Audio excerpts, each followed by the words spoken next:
இப்போது நாம் பார்க்கப் போவது மகாஜனபதாஸ். பண்டைய இந்தியாவில் இருந்த 16 பெரிய ராஜ்யங்கள்தான் மகாஜனபதாஸ் என்று அழைக்கப்பட்டது. இவற்றின் இடங்கள் மற்றும் தலைநகரங்களை இப்போது தெரிஞ்சுக்கலாம். முதலில் நார்த் வெஸ்ட் இந்தியா பகுதியில் இருந்த ராஜ்யங்கள். காந்தாரா, இது காபுல் மற்றும் ராவல்பிண்டி இடையில் இருந்தது. இதன் தலைநகர் தக்சிலா. அடுத்தது கம்போஜா, இது இன்றைய பாகிஸ்தான் ஹசாரா ரீஜன் பகுதியில் இருந்தது. இதன் தலைநகர் ராஜபூர் அல்லது ஹட்டகா.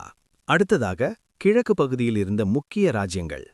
அங்கா, இது இன்றைய பாகல்பூர் மற்றும் முங்கேர் பீகார் பகுதியில் இருந்தது. இதன் தலைநகர் சம்பா. மிக முக்கியமான ராஜ்யம் மகதா, இது இன்றைய பட்னா மற்றும் கயா டிஸ்ட்ரிக்ட் பீகார் பகுதியில் இருந்தது. மகத ராஜ்யத்தின் தலைநகரங்கள் காலகட்டத்திற்கேற்ப மாறின. முதலில் கிரிவ்ராஜ் அல்லது ராஜகிருஹா என்பது தலைநகர். இது பிம்பிசாரா காலத்தில் இருந்தது. பின்னர் உதயின் காலத்தில் தலைநகர் பாட்டலிபுத்ரா ஆனது. ஷிஷுநாகா காலத்தில் வைஷாலி முக்கிய இடமாக இருந்தது. பின்னர் அசோகா காலத்தில் மீண்டும் பாட்டலிபுத்ரா மிக முக்கியமான தலைநகரமாக இருந்தது. அடுத்ததாக காஷி, இது வாரணாசி டிஸ்ட்ரிக்ட் யூபி பகுதியில் இருந்தது. இதன் தலைநகர் வாரணாசி. பின்னர் வஜ்ஜி, இது வைஷாலி டிஸ்ட்ரிக்ட் பகுதியில் இருந்தது. இதன் தலைநகர் வைஷாலி. அடுத்தது மல்லா, இது வைஷாலிக்கு தெற்கில் இருந்தது. இதன் தலைநகரங்கள் குசிநகரா மற்றும் பாவா. அடுத்ததாக சேதி, இது ரிவர் கென் அருகிலுள்ள புந்தேல்கண்ட் ரீஜன் பகுதியில் இருந்தது.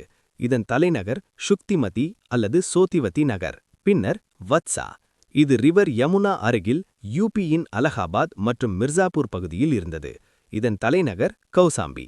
அடுத்ததாக மிக முக்கியமான ராஜ்யம் கோசலா, இது ஈஸ்டர்ன் யூபி பகுதியில் இருந்தது.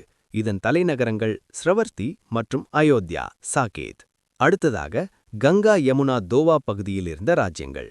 முதலில் குரு, இது டெல்லி மீரட் ரீஜன் பகுதியில் இருந்தது. இதன் தலைநகரங்கள் ஹஸ்தினாபூர் மற்றும் இந்திரபிரஸ்தா. அடுத்தது பாஞ்சாலா, இது ரோஹில்கண்ட் பகுதியில் இருந்தது. இதன் தலைநகரங்கள் அஹிச்சத்ரா மற்றும் காம்பில்யா.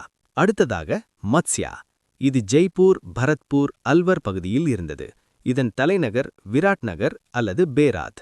பின்னர் சூரசேனா, இது மதுரா ரீஜன் பகுதியில் இருந்தது. இதன் தலைநகர் மதுரா. இப்போது தெற்கு மற்றும் மத்திய இந்திய ராஜ்யங்களை பார்க்கலாம். அஸ்மகா, இது ரிவர் கோதாவரி அருகில் மகாராஷ்டிரா பைஃபான் பகுதியில் இருந்தது. இதன் தலைநகர் பாட்டலி அல்லது பட்னா. அடுத்தது அவந்தி, இது மால்வா ரீஜன் பகுதியில் இருந்தது. இதன் தலைநகரங்கள் 2. வடக்கு தலைநகர் உஜ்ஜைன், தெற்கு தலைநகர் மகிஷ்மதி. இப்படித்தான் பண்டைய இந்தியாவில் இருந்த 16 மகாஜனபதாஸ் உருவானது. இந்த வீடியோ பிடித்திருந்தால் லைக், ஷேர், சப்ஸ்கிரைப் செய்ய மறக்காதீங்க.